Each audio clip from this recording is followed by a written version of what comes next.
Hello everybody, my name is Ratnus, and welcome to This Week in Mythic Plus. This week's affixes are Fortified, Sanguine, Quaking, and for the last time, maybe, probably, Prideful. We might have one more week of Prideful next week, but this is the final week to get your Keystone Master achievement in Season 1, if that's something you're interested in. You need to make sure you do that because you want to get this sweet, sweet mount. Let me see if I can find it. Keystone, yeah, the Sin Touch Deathwalker. No other mounts like it exist. This thing's so cool and unique, and if you don't get the chance to get this, you're going to have to wait until a couple weeks from now when you can get a slight recolor of it for the next season Keystone Master achievement. Okay, so what's going on this week? The affixes are pretty good for it. It's pretty good if you have yet to complete your Keystone Master achievement. Now is a good week to do it. The affixes are fairly conducive to it. You got to make sure you're watching out for Sanguine, of course. So moving mobs as they're about to die, as stuff in the pack is dying, really valuable thing to be doing. Anybody with a knock effect or a grip effect should be looking at the end of pull to make good use of that. And everybody in the group should be really careful with slows and with stuns as stuff is dying, because you don't want to stun something or slow something and have it get extra Sanguine healing as a result. To some extent, some of that's going to be unavoidable, not the end of the world if a little bit of Sanguine healing happens. Quaking is the other affix that's active this week. And my advice for people, especially if you're somebody who's trying to pick up Keystone Master and that means you haven't done that much Mythic Plus this season, or if you have but you haven't been played on this sort of week before, is that Quaking is an affix that is made so much easier with good weak auras. So there are two different weak auras I'd recommend you have for Quaking. One that I think everybody should have, and one that I think you only really need if you are a caster. Let me see if I can pull them up and show you what they look like on... I'm not in a Quaking dungeon or anything, but I have them... Oh my god, I have so many weak auras. Look how long it takes this thing to load. Okay. Quaking. Dude, why isn't the search working? What have I done? Okay, Quaking. There, okay, yeah. Here we go. So this Quaking bar... The way that Quaking works is that every 20 seconds, the game flips a coin, I don't know what the weights are on the coin, and decides whether or not there's going to be a Quake. So when this bar is actually, when you have this weak aura and you're in a Quaking week dungeon, it will show this bar at the top of your screen and just count down towards when there might be a Quake.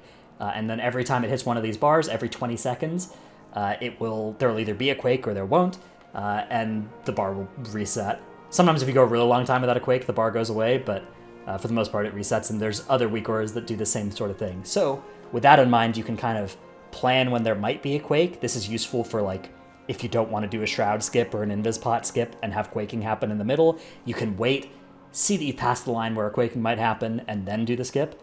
So that's a really useful weak aura to grab for it.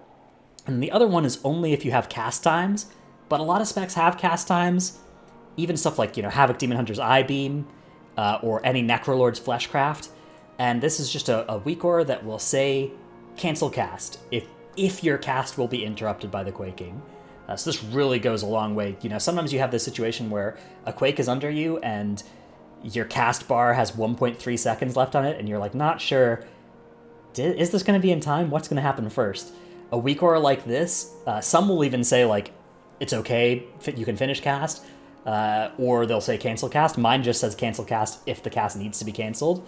But this can do the math, right? It can compare your cast bar with the Quaking and see what's going to happen first and then let you know. So that's a power that weak auras have. If you're somebody who doesn't like using weak auras to play the game for you, totally understand.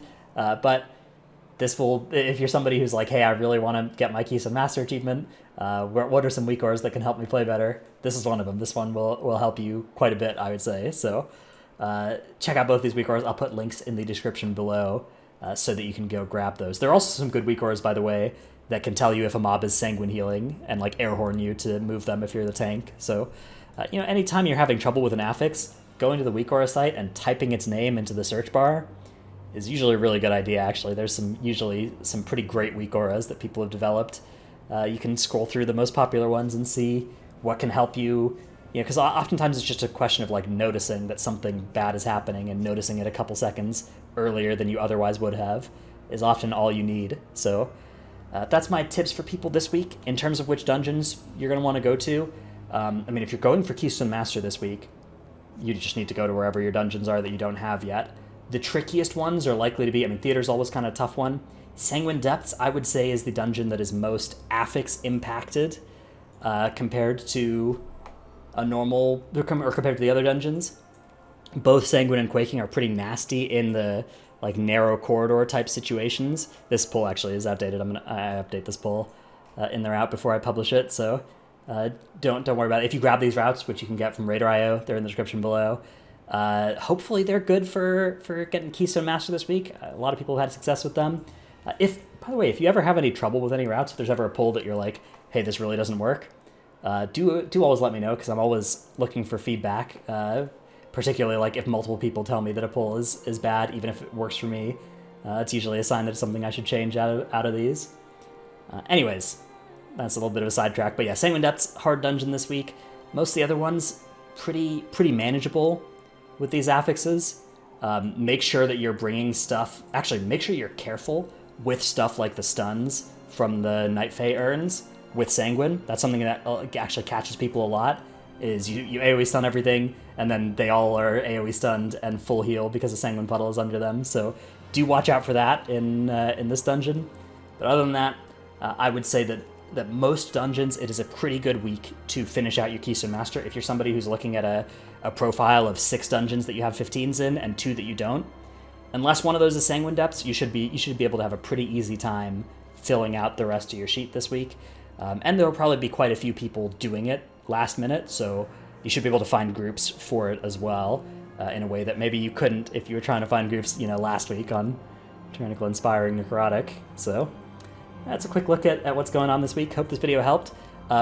This series, I will try to keep it going the next couple weeks as we move into the unknown. There are a few factors to watch out for that might lead to videos being either delayed or skipped for certain weeks. One is that the Race to World First coming up is a very busy time for me personally, so may not have time to get these things done. And 2 is that the affix calendar sometimes changes on patch cycles, so I usually am a little bit more cautious, and I'll wait to publish the videos and potentially even record them until I know what the affixes are going to be, because a lot of patches, they keep them the same except change the seasonal, but sometimes they shift them around. And in particular, this season, I've heard rumblings that there might be some changes coming to the affix calendar based on further attempts to, maybe address some of these weeks like bolstering Necrotic Tyrannical, which I'm definitely in favor of, but that sort of thing will make this video series potentially something that comes out on like Wednesday or Thursday instead of Tuesday. Anyways, hope this video helped. Check out my Twitch stream, twitch.tv/Ratnos. Thanks everybody for watching, and I'll see you in the next one. Bye.